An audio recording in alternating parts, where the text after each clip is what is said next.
How many of you are completely comfortable with calling yourselves a leader?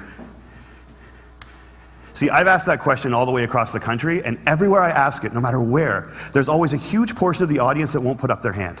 And I've come to realize that we have made leadership into something bigger than us. We made it into something beyond us. We made it about changing the world. And we've taken this title of leader and we treat it as if it's something that one day we're going to deserve. But to give it to ourselves right now means a level of arrogance or cockiness that we're not comfortable with. And I worry sometimes that we spend so much time celebrating amazing things that hardly anybody can do, that we've convinced ourselves that those are the only things we're celebrating. And we start to devalue the things that we can do every day. And we start to take moments where we truly are a leader, and we don't let ourselves take credit for it, and we don't let ourselves feel good about it. And I've been lucky enough over the last 10 years to work with some amazing people who have helped me redefine leadership in a way that I think has made me happier. And with my short time today, I just want to share with you the one story that is probably most responsible for that redefinition. I went to a school on a little school called Mount Allison University in Sackville, New Brunswick. And on my last day there, a girl came up to me and she said, "I remember the first time that I met you." And then she told me a story that happened 4 years earlier. She said, "On my day before I started university, I was in the hotel room with my mom and my dad, and I was so scared and so convinced that I couldn't do this, that I wasn't ready for university, that I just burst into tears. And my mom and my dad were amazing. They were like, 'Look, we know you're scared, but let's just go tomorrow. Let's go to the first day, and if at any point you feel as if you can't do this, that's fine. Just tell us, we will take you home. We love you no matter what.'" And she said, so I went the next day and I was standing in line getting ready for registration, and I looked around and I just knew I couldn't do it. I knew I wasn't ready. I knew I had to quit. And she says, I made that decision, and as soon as I made it, there was this incredible feeling of peace that came over me. And I turned to my mom and my dad to tell them that we needed to go home, and just at that moment, you came out of the Student Union building wearing the stupidest hat I have ever seen in my life. It was awesome. And you had a big sign promoting Shinorama, which is Students Fighting Cystic Fibrosis, a charity I've worked with for years, and you had a bucket full of lollipops. And you were walking along and you were handing the lollipops out to people in line and talking about Shinorama. And all of a sudden, you got to me, and you just stopped, and you stared. It was creepy. This girl right here knows exactly what I'm talking about. And then you looked at the guy next to me, and you smiled, and you reached in your bucket, you pulled out a lollipop, and you held it out to him. And you said, you need to give a lollipop to the beautiful woman standing next to you. And she said, I have never seen anyone get more embarrassed faster in my life. He turned beet red, and he wouldn't even look at me, he just kind of held the lollipop out like this. And I felt so bad for this dude that I took the lollipop. And as soon as I did, you got this incredibly severe look on your face, and you looked at my mom and my dad and you said, look at that, look at that. First day away from home, and already she's taking candy from a stranger. And she said everybody lost it. 20 feet in every direction, everyone started to howl. And I know this is cheesy, and I don't know why I'm telling you this, but in that moment when everyone was laughing, I knew that I shouldn't quit.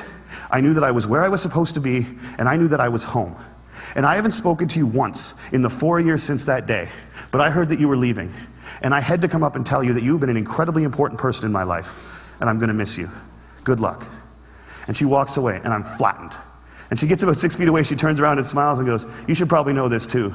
I'm still dating that guy 4 years later. A year and a half after I moved to Toronto, I got an invitation to their wedding. Here's the kicker, I don't remember that. I have no recollection of that moment, and I've searched my memory banks because that is funny, and I should remember doing it, and I don't remember it. And that was such an eye-opening, transformative moment for me to think that maybe the biggest impact I'd ever had on anyone's life, a moment that had a woman walk up to a stranger 4 years later and say, you've been an incredibly important person in my life, was a moment that I didn't even remember. How many of you guys have a lollipop moment, a moment where someone said something or did something that you feel fundamentally made your life better? All right. How many of you have told that person they did it? See, why not? We celebrate birthdays where all you have to do is not die for 365 days.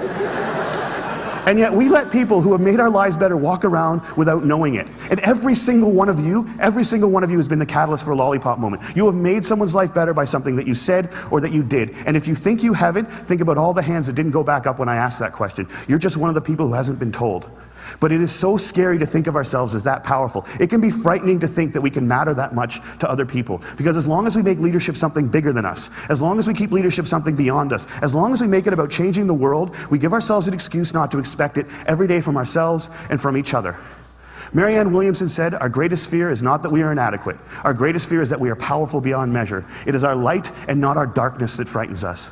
And my call to action today is that we need to get over that. We need to get over our fear of how extraordinarily powerful we can be in each other's lives. We need to get over it so we can move beyond it. And our little brothers and our little sisters, and one day our kids, or our kids right now, can watch us start to value the impact we can have on each other's lives more than money and power and titles and influence. We need to redefine leadership as being about lollipop moments. How many of them we create, how many of them we acknowledge, how many of them we pay forward, and how many of them we say thank you for. Because we've made leadership about changing the world, and there is no world. There's only 6 billion understandings of it. And if you change one person's understanding of it, one person's understanding of what they're capable of, one person's understanding of how much people care about them, one person's understanding of how powerful an agent for change they can be in this world, you've changed the whole thing. And if we can understand leadership like that, I think if we can redefine leadership like that, I think we can change everything. And it's a simple idea, but I don't think it's a small one. And I want to thank you all so much for letting me share it with you today.